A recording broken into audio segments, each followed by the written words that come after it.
Good morning, everybody, and welcome into the Network 216 College Football Preview Show. I am Tyler Johnson. I am joined by Jordan Dalton. JD, man, it has been just a crazy 48 hours regarding college football. How you feeling today, my man? Yeah, a little bit different emotions coming into this one than our last show. Just a little bit different feeling. It's just a little. There's a lot to talk about. We're gonna lead you guys right up until 12 o'clock when the official college football rankings will be released on ESPN. That is at 12 o'clock. So we'll take you guys right up until 12. If you are joining us on Facebook or YouTube, please send us your questions, send us your comments, send us your college football playoff predictions. We want to see them. We want to see what everyone's thoughts are. If you are joining us on Twitter, we are not able to read your comments. So join us on YouTube or join us on Facebook. Again, if you're not subscribed to the YouTube channel, I recommend you guys do that. It's free to do. You're entered in for exclusive giveaways that we have available only to our YouTube subscribers. And we haven't officially announced this yet. Once we get up to 1,000 subscribers, we're going to let a subscriber pick a jersey of their choice. If they want a Browns jersey, Ohio State, Cavs, Guardians, whatever jersey you guys want, we are giving away any jersey you want. So subscribe to the YouTube channel. It's free. Like the video as well. It helps the channel grow immensely. JD, man, okay, let's just start off with Friday night. So Utah is playing USC, and that game, I tweeted it. And by the way, I want everyone to thank me for just jinxing USC. I had a feling that, especially that first drive, I'm like, okay, USC is just going to roll over Utah. Because it's very difficult. We know it is difficult to beat the same team twice in college football. It is. I thought USC was going to go in there and just blitz Utah. That didn't happen. Caleb Williams clearly was injured in that game, which I believe had a huge effect. Just your thoughts from Friday night. I'm not expecting that. If USC was going to lose, I thought it would at least be close. What were your thoughts on that game? I thought Utah played with a lot of passion. They played with a lot of passion, obviously led by Cam Rising, who's got the dog in him. He's a beast. He's not the greatest quarterback by any means, but he got the job done, and that's his third time beating USC in his career. So 3 times in a row, which is crazy because Utah wasn't favored to win. No, really any of them. Nope. So, he played amazing.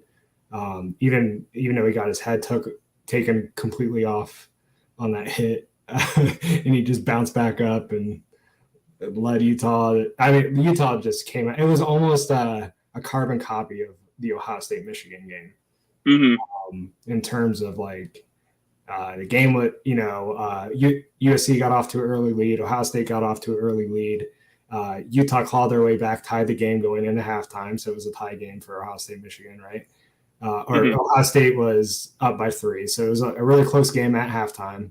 And then the one team came out of halftime and just blew the doors off the other. So Michigan, came out of halftime, blew the doors off Ohio State. Utah did the exact same thing to USC, and basically took away their chance at a playoff spot, which is why we're here talking on a Sunday. See, the thing that's crazy is people were telling me Lincoln Riley normally chokes in these spots. I'm not going to say that it was a choke, because when your Heisman candidate clearly can't play, Caleb Williams was injured. Like, there's no, and I'm not making excuses for USC, but he's been great all year. Utah has the best defense in the Pac-12 and really one of the top defenses in the country statistically. They're a pretty solid defense, but Caleb Williams was shredding them early, and as soon as he got hurt, though, it was over basically. So, and also, Lincoln Riley isn't the defensive coordinator, and it's quite clear USC needs a ton of help. Much like Ohio State last year, USC needs a ton of help on defense. Lincoln Riley can't make the tackles for these guys. So I don't think it was a choke job by USC. I was really surprised in this game, but Utah, we played them last year in the Rose Bowl. They returned a lot of starters. They are a tough team. They're going to be a tough team for, well, we'll see. Well, actually, it will be Penn State. They're going to be a tough team for Penn State in the Rose Bowl. So that's going to be a really fun matchup. And I'd be shocked if that wasn't the matchup because obviously Ohio State already declined that they weren't going to go to the Rose Bowl.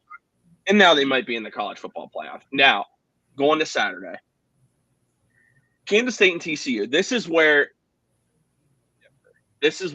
you and I have different opinions. I wish Dustin was on as well. Couldn't make it. Guys, he couldn't join us. He was in Indy for Michigan's Big Ten title game, and he couldn't stay in his hotel long. They were going to charge him for staying until 12. Anyway, JD, the TCU Kansas State game. TCU beat Kansas State once. Kansas State now is a top 10 team. They are now going to go higher. They will probably be 7th in the final rankings, I would say. TCU was down in this game. Nope, and they came back. And Max Duggan, before we even talk about TCU's playoff hopes, Max Duggan might have played himself into the Heisman conversation. What were your thoughts on that? I was impressed by Max Duggan. I think when you can lead your team to comebacks like that, especially given the magnitude of the game, I think Max Duggan won the Heisman. But with Caleb Williams getting hurt, performance faltered down the stretch against Utah, which does take into consideration. Max Duggan showed up when it mattered most. So what are your thoughts on Max Duggan winning the Heisman? I will say they did lose the game. So, yeah. I think I think TCU pulls that out, he wins the Heisman. Just with he had that one drive where he just took it over. He had the 60-yard run, and then he ended up running it in for a touchdown a couple plays later. And he just dove into the end zone and just laid there in exhaustion because he was just leaving it all out on the field, and he was getting hammered. Kansas State was bringing blitzes, and he probably got hit 10 times in the second half. And he was making big throws. He had the one interception in the third quarter in the end zone, which ultimately probably decided the game because TCU goes on to either score a touchdown or kick a field goal there, and Kansas State doesn't have an opportunity to really tie the game up. But that was a great game. I think TCU is good, and this is where our opinions differ. You just look at their best win, which is Kansas State, and they just lost to Kansas State. And that's their best win of the season, and they just lost to them. I don't know if that's enough to keep them in. So, it's going to be interesting because they need to either – I don't know. Are you ready to talk about this? Now, what I want to do, because this is where this is going to be a really long discussion. I think what we should do is kind of break down the title games and how they affect the playoffs. Yeah. So Kansas State, 3-loss team. If they're honestly, man, if they were a 2-loss team going into that game, they might have played themselves into a playoff spot. And you could say the same thing about Utah, the way they beat USC. If they were a 2-loss team going into that game, they might have played themselves into a playoff spot. So, I mean, the championship games are interesting because every conference is different with how they structure their championship game. And so you're not always going to get the best two teams. Big 12, you are. Pac-12, you are. This is where the Big Ten in the SEC I just don't like. Yeah, so the Big Ten, Purdue's clearly not the second best team, and they put up a fight for a while. It was a really good game, but yeah, you could also make the argument that Penn State or it was almost it came down to Purdue didn't even know they were going to be in the Big Ten title game because they had to play out all the games on last Saturday before they figured out who it was going to be because it was between like Illinois and Real Browns fan 32. We're going to get to this scenario. Believe me, we're going to get there's a lot we're going to get to. We're just breaking down the matchups first and how they affect the playoff, but we will get to it. Don't worry, I promise you. Yeah, so it's just interesting how they structured the title games. I think the big takeaways for me for the arguments of USC TCU, obviously they both lost, which were best case scenario for the Buckeyes. USC played themselves out of it. I don't think it was because of Caleb Williams getting hurt. I think it was more so their defense. Because Utah's offense isn't like world beaters scoring points. They're not Ohio State. They don't have quite the playmakers that like these big teams, bigger, top 10 teams have playmakers. But even Kansas State had some like Deuce Vaughn he's a beast, and Darren Sproles 2.0, baby. Yeah. So like they don't have anybody like quite on that level, and they just they put up 43 or whatever on USC, and I think that was enough for them to the committee to say like USC is not going to be in this playoff. They're probably down to 6 or 7 right now. Yeah. I mean, and when you look at that too, because when you bring that up, when also USC was out of it, if they didn't lose to Utah like earlier in the year, let's say they lost UCLA or Oregon, who is ranked in the top 25, maybe you could still make the argument for USC based off one of the 4 best that you want to see in the playoff. You can't anymore. I mean, you got blitzed, a neutral site for one, and you lost to Utah on the road. Like, you lost by 1 point on the road. Like, I get it. But when you lose that bad, and like you said, USC's defense is terrible. I think for the rest of the title games, Georgia and LSU, nothing left to say. Yeah. Georgia, by far, we will have no argument. Georgia's number 1. It's not close. Georgia's 1. Michigan and Purdue, I think that's pretty much a given. Okay. This is where the debate gets interesting. This is where you and I very, very much differ.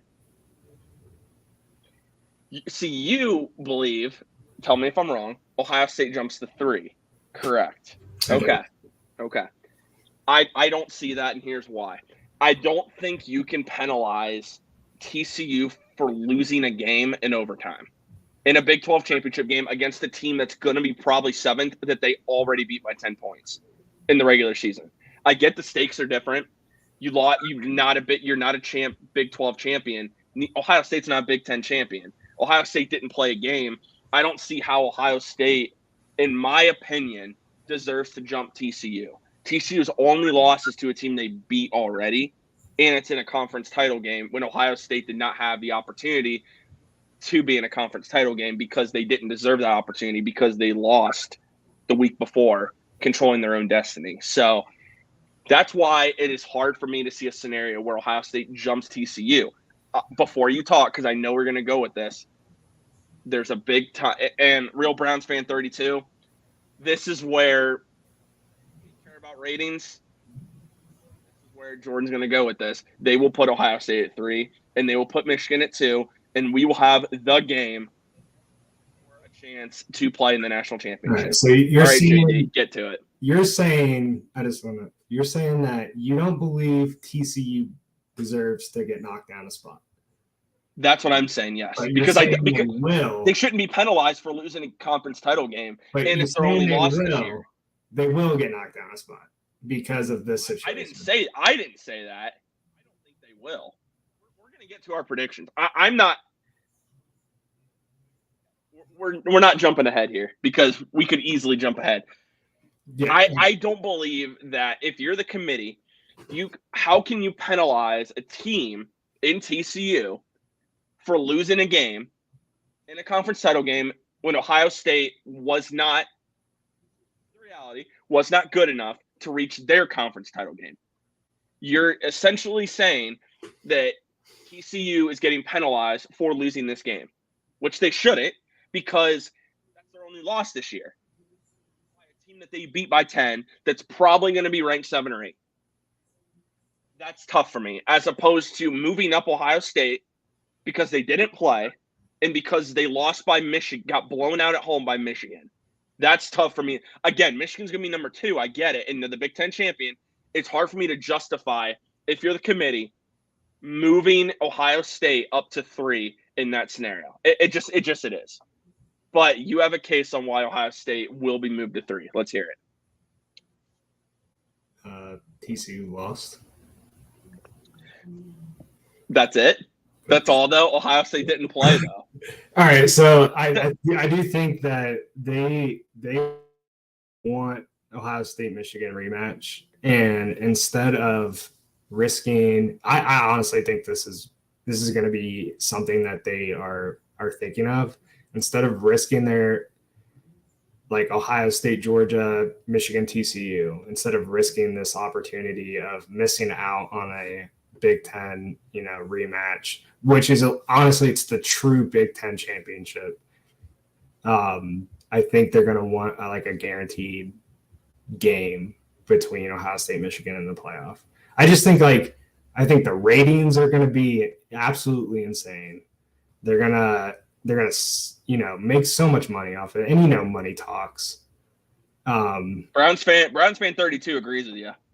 Yeah, it's just there's so much that, granted, if they do put Ohio State at 4 and we beat Georgia and Michigan beats TCU and it's the national championship game, oh my gosh, I wouldn't be able to sleep for an entire week. That would be the best thing. That would be the best thing ever. But I think they're going to want the guaranteed thing. They're going to want at least, Ohio State, Michigan to play each other in the playoffs. So I think that's going to be the big motive. And then they're going to look at Ohio State's 1 loss compared to TCU's 1 loss. So Ohio State's 1 loss is against Michigan, ranked number 2. TCU's 1 loss is against a team that they beat, but it's not quite on the level of Ohio State's loss. So, JD, I have to be devil's advocate. You left out a very important detail. Ohio State didn't just lose; they got blown out at home. We have to take that. You have to take the fact that they are at home in that consideration, because I understand. That's huge. It's not just that they lost on the road or at a neutral site like TCU. By the way, I hate talking about it because it pains me, but they did get blown out at home, and Ohio State has not gotten blown out like that at home, let alone Michigan. We were 5 or 6 years old. I will say it is not common since the college football playoff committee has been formed for a team to lose a game and then stand pat where they're at. This is true. So I think it's going to be the same reason why Alabama doesn't make the playoff. They've never put a 2-loss team into the playoff. You just jumped the gun, my friend. It's fine. You jumped the gun. I was going to ask you. Okay. It's the same reason. They've set these precedents in previous years. There's no 2-loss teams. There's always some sort of shift if a team loses. So I think that's the reason TCU drops 1 spot and Ohio State gets to move up to 3, because USC is going to drop out their 2-loss, and TCU is the best 1-loss team left, other than Ohio State. So I think that's why that's going to happen. So, like I said, it's fine. You jumped. We were going to get to this anyway. So, the case for Alabama, Nick Saban went on Fox during the Big Ten championship game at halftime and basically made their case. Dude's such a hypocrite because he's just politicking for his team to get in the college football playoff. But Alabama, I wanted to compare the two resumes because I feel like it's just something you have to do. You have to compare Alabama. You have to compare TCU. Now, the argument is made that this was part of the argument. Not saying it's right, not saying it's wrong. They want the best 4 teams. That is Nick Saban's argument. Alabama, their 2 losses are to top teams. Now LSU has fallen off a little bit. I will say, like, I think LSU had quite a comeback given where they were this year. They lost, though, to Tennessee, at Tennessee by a game-winning field goal. So that's where we're at with Alabama. Now, I was able to compare the resumes. So here's where it is. And again, I'll tell you in a second here. TCU is 12-1. Alabama's 10-2. So the conference title game, TCU lost. Alabama did not even qualify for their title game. Wins over ranked opponents this year. Alabama had beat Arkansas when they were ranked 20th. They blew them out by 23. They beat Mississippi State, who is now ranked 24th. And again, these are the rankings at the time. Mississippi State 24th, and that was 30-6. And they beat Ole Miss 30-24 on the road. TCU, again, take this with a grain of salt because these teams were ranked when they played them. Oklahoma was ranked 18th. TCU beat them 55-24. Kansas, at Kansas, it was 38-31. Kansas was ranked 19th. Oklahoma State was ranked 8th. TCU won in overtime 43-40. Kansas State was ranked 17th at this time. TCU won by 10, 38-28.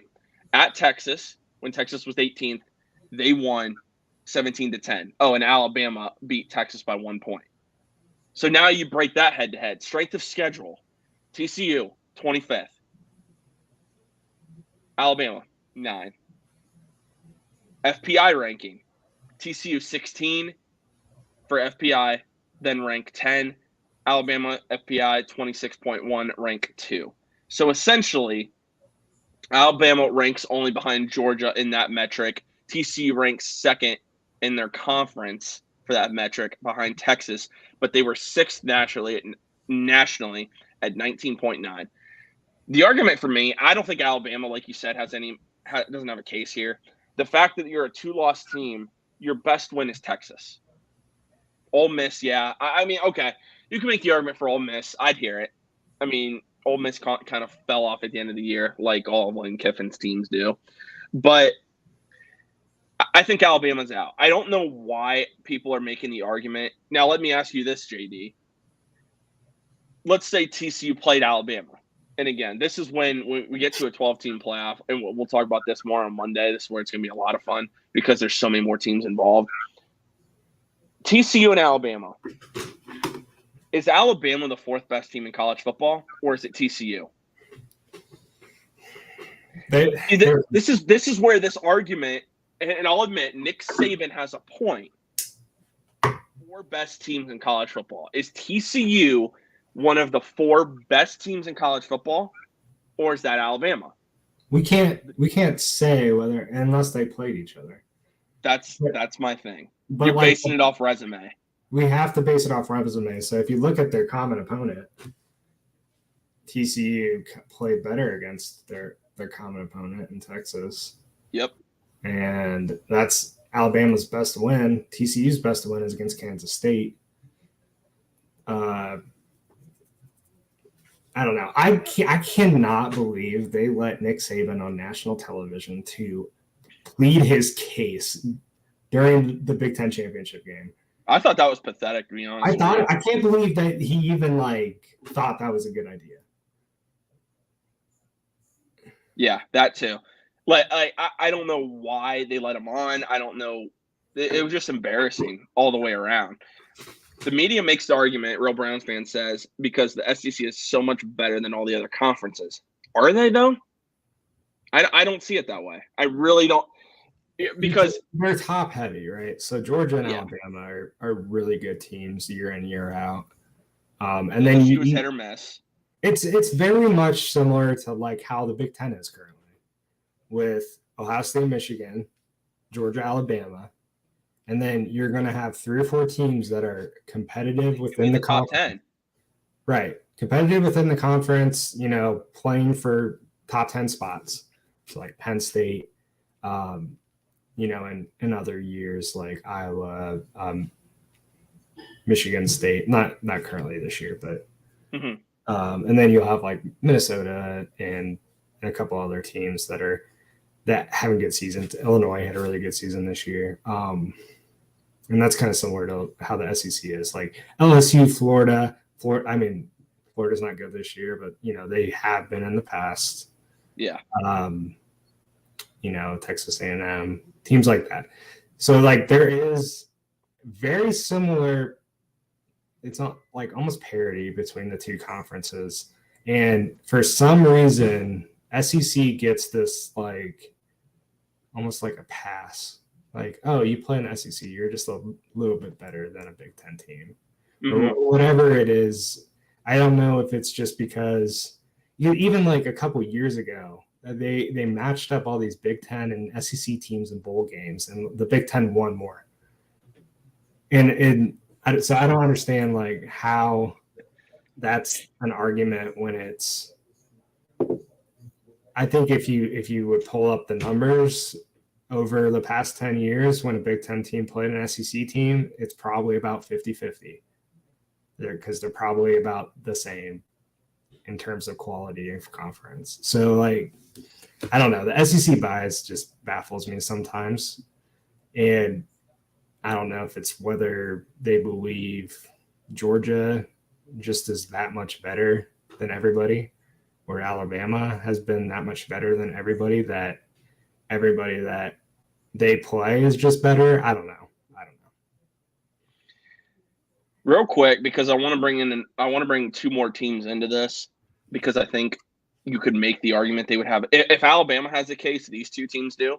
But real quick, Austin Ward on Twitter, who covers Ohio State, he got an email that he received, and it says, "Thank you for your coverage of the 2022 college football playoff semifinal at the Verbo Fiesta Bowl." The Fiesta Bowl, supposedly, is where number 2 Michigan will be playing. Just something to keep in mind. That's interesting that they would send him that before the rankings come out, but just something to keep in mind as we make our predictions. Okay. So JD, I'm going to lay 2 more teams out here, and then we're going to get to eventually our predictions and wrap this thing up as we have less than a half hour before the rankings come out. I'm going to make the case for 2 more teams. I'm not saying they should be in. I'm just going to make that case because if you put Alabama in the conversation, these 2 teams deserve a conversation.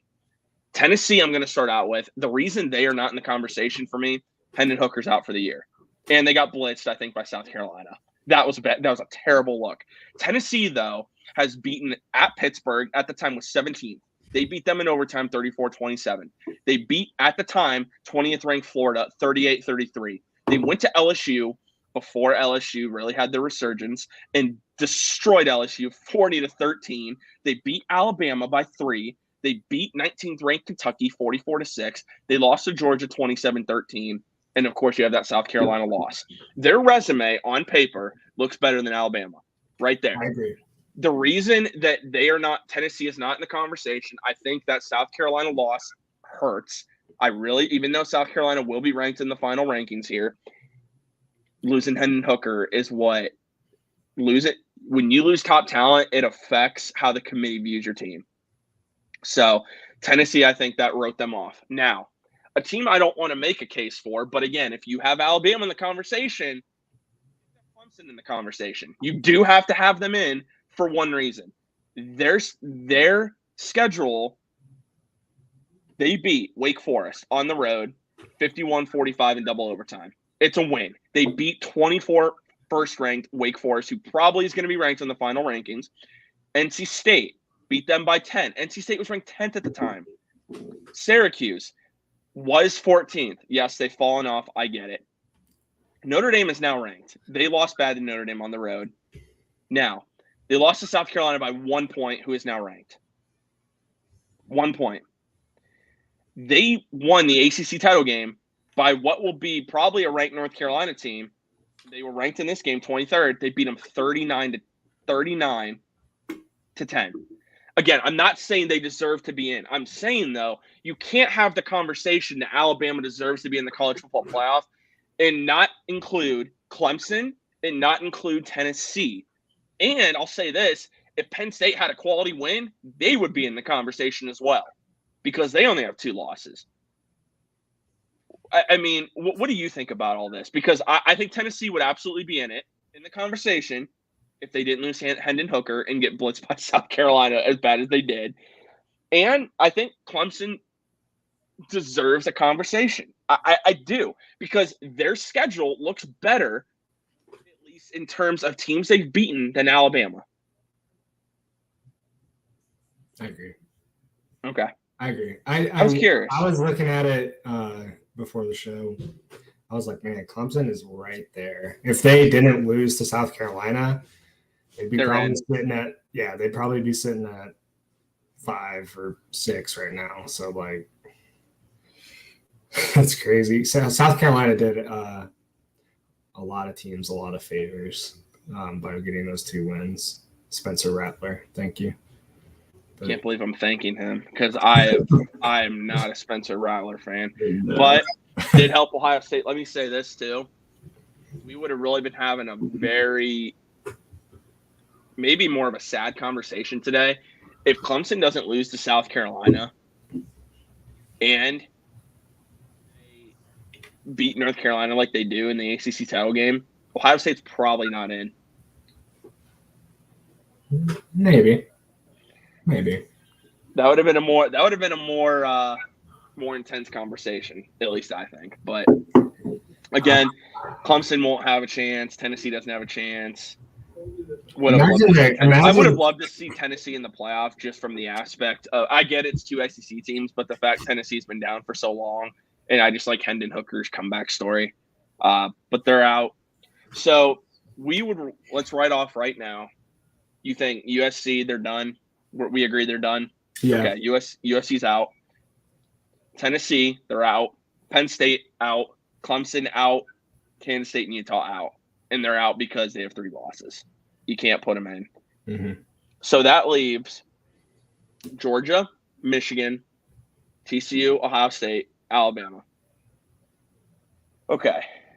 We might end a little bit early because, I mean, we've hit on all the key points here, so I don't think it's a huge deal. And again, guys, the college football playoff rankings release at noon, the official final rankings. So, JD, the final 4 for you, who are they?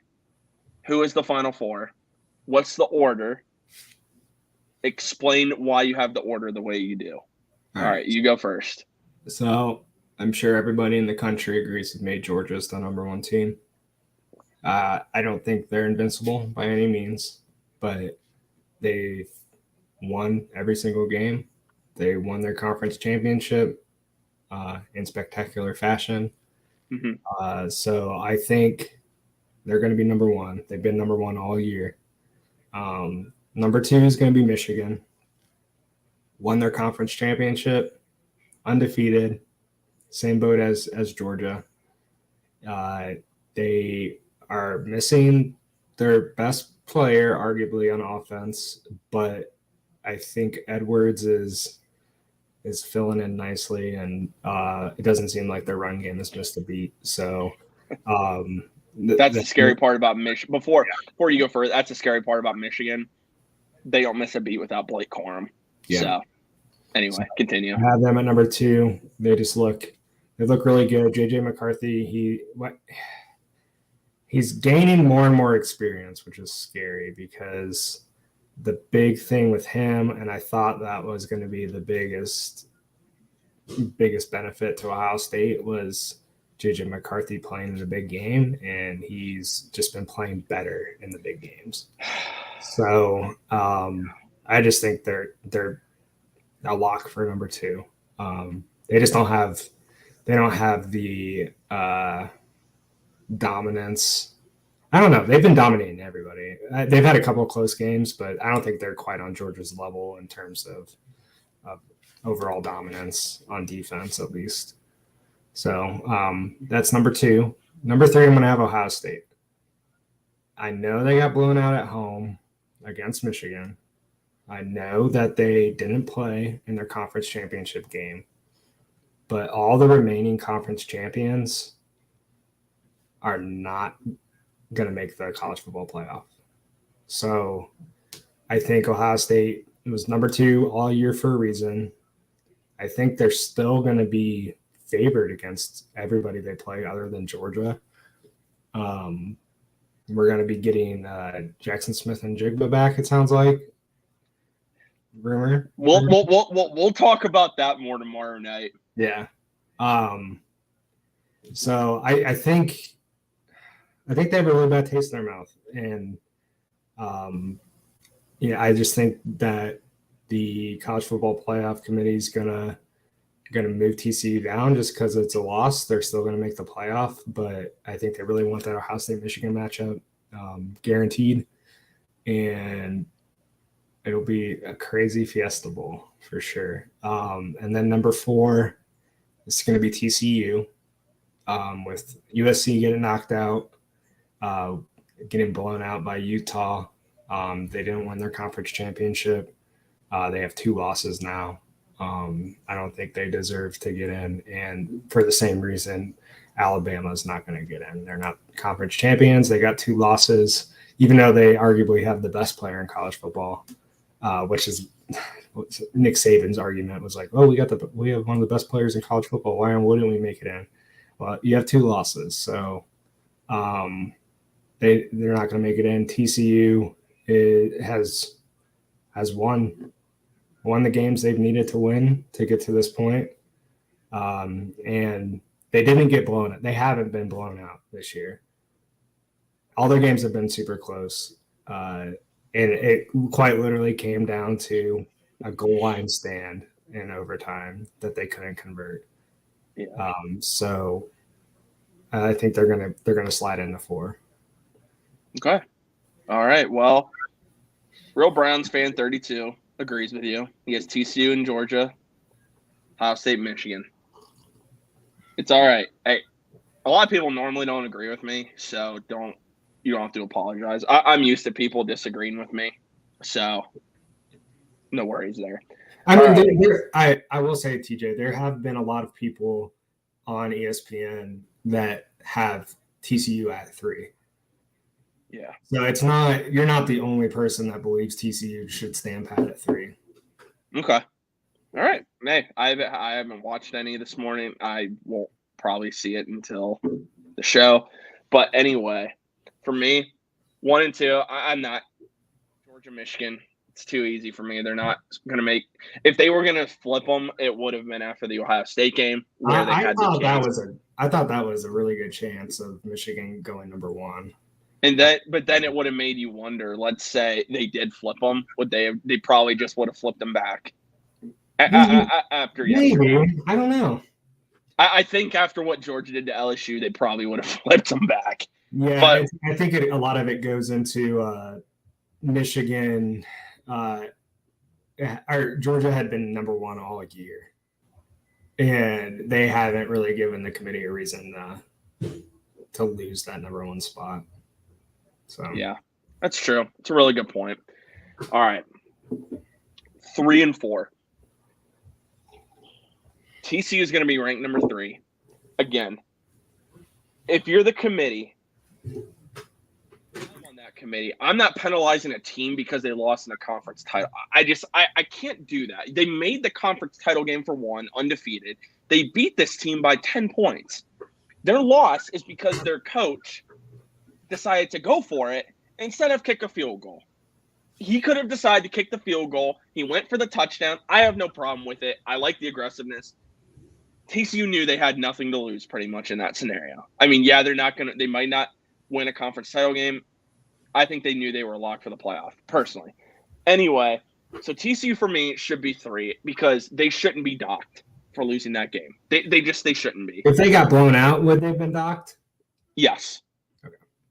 They didn't get blown out, though. So, in my mind, in overtime, there's then in that case, it shouldn't be an issue. Okay. Now, with TCU, they're going to be number 3. So you're looking at Michigan and TCU matchup. Michigan should be licking their chops because I think Michigan's going to handle business. That said, TCU is not just a team you can walk all over. Max Duggan can ball, and there's a reason he might win the Heisman Trophy. Okay. Now, Ohio State's going to be number 4. There's not much intrigue there. I don't think, like I said, Alabama doesn't have a case. Ohio State's number 4 for the reason that they're not jumping TCU because they didn't play. They weren't in a conference title game. They had their opportunity to be in a conference title game, and when that opportunity came, they did not capture that moment in advance. They lost at home by a very significant margin to the number 2 team in the country. They will be ranked number 4 for that reason. You'll see Ohio State and Georgia. Not going to give a prediction for that because we're going to wait and see what happens along the line, like what the committee does. You set up the possibility for the national title for the first time in its history. That's intriguing right there. I can understand the committee wants the guaranteed matchup of 2 and 3, Ohio State, Michigan. I think it's a little different. I think there is a sense, I'm not saying me, I'm not saying you or Buckeye fans. There's a sense maybe in the college football realm, Ohio State plays Georgia. Ohio State can beat Georgia. Not saying they will or that's going to happen. You set up the scenario, Ohio State, Michigan in a title game, which would be the highest rated championship game of all time, and I don't think it would be close. It would beat the USC-Texas national championship game with ratings, with viewership. They're going to set it up that way. It's all going to be on the table for an Ohio State and Michigan final. I think that's what they're going to do because they're not going to penalize TCU for losing a conference title game. I just don't see it. I want to throw this out there. I thought this was really like when it first dropped, like once TCU first lost and the dust hadn't settled yet, there was a lot of talk about Alabama sliding in the 4 to play Georgia. And then they move Ohio State up to 3. And then you basically have a Big Ten SEC national championship where it's like the best team in the Big Ten plays the best team in the SEC. I thought that was really intriguing. It is intriguing.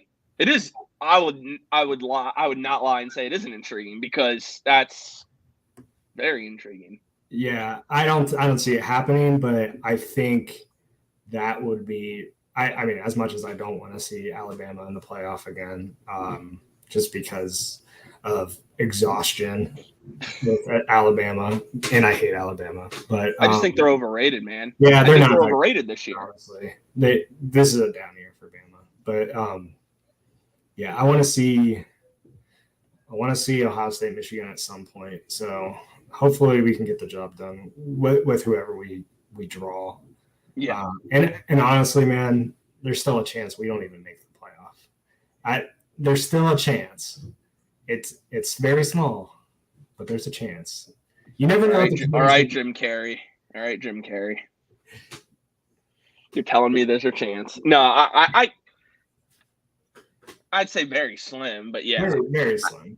I mean, right. Your logic is if the 4 team loses by a blowout, you want to swap the 4 and 5. So that would be the logic. But nobody was anticipating both TCU and USC losing, which I think is the biggest takeaway from this weekend was the 2 teams that really couldn't afford to lose did lose.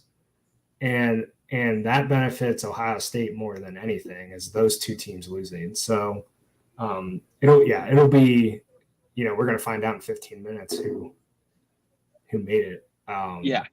But dude, you were watching it, I'm sure. When they had even before they had Nick Saban on, my bad, they were talking about in the pregame on the for the Big Ten championship roundtable.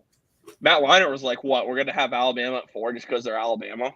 Like that's the reason we're going to put them in." That's been the common theme is like people are like, "Why?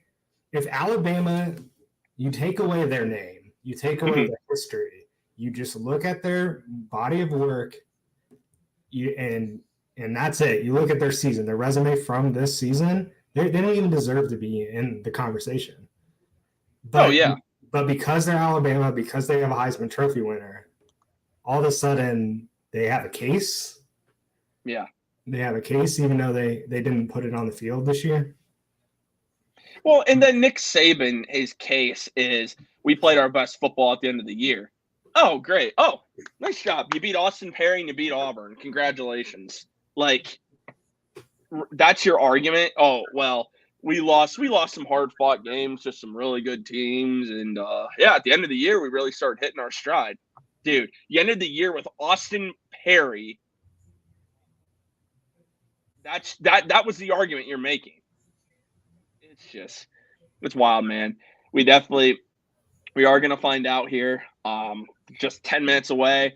College football playoff rankings will be revealed on ESPN. We are going to break that down for you, the exact matchups, everything, rankings, our thoughts, where Ohio State's going. We're going to break that all down for you tomorrow night at 7 o'clock with Scarlet and Gray podcast. We will everything. We're going to talk about everything. We'll even recap the season in that episode. There's going to be a lot to talk about. It's been a wild ride. It might only be really just beginning. There's a lot of things that can change. Ryan Day's entire future can change. That's another valid point that I saw on Twitter this week is Ryan Day is going to have another opportunity at another big game this season. And it was something we had talked about last week where it was like, can he win a big game? And he really only has one more year to prove it. And now we're going to get to see him in another big game this year. And if he doesn't win, if we get blown out again, dude, we might have just circumvented an entire football season for his career, because he might just be gone after this year if we get blown out by Georgia or Michigan again. That is another crazy thing that could happen that nobody's really talking about. Is Ryan Day's on the hot seat right now. And if we lose to Michigan for the third time in a row and it's in the same season, oh man. And we get blown out. Oh man, I don't know if he can afford to lose. If we make it to the college football playoff, I don't know if he can afford to lose by 10. I honestly don't. I agree with you. Dude, I agree. We're gonna break that all down for you tomorrow night, 7 o'clock. Scarlet and Gray podcast will be live on the Network 216 YouTube channel, so you guys aren't gonna want to miss it. Again, the college football rankings, the final rankings come out at 12 o'clock. You guys aren't gonna want to miss it. I'm Tyler Johnson. That's Jordan Dalton. Thank you guys for tuning in. This has been the Network 216 College Football Preview Show. Enjoy the rest of your day and go Bucks.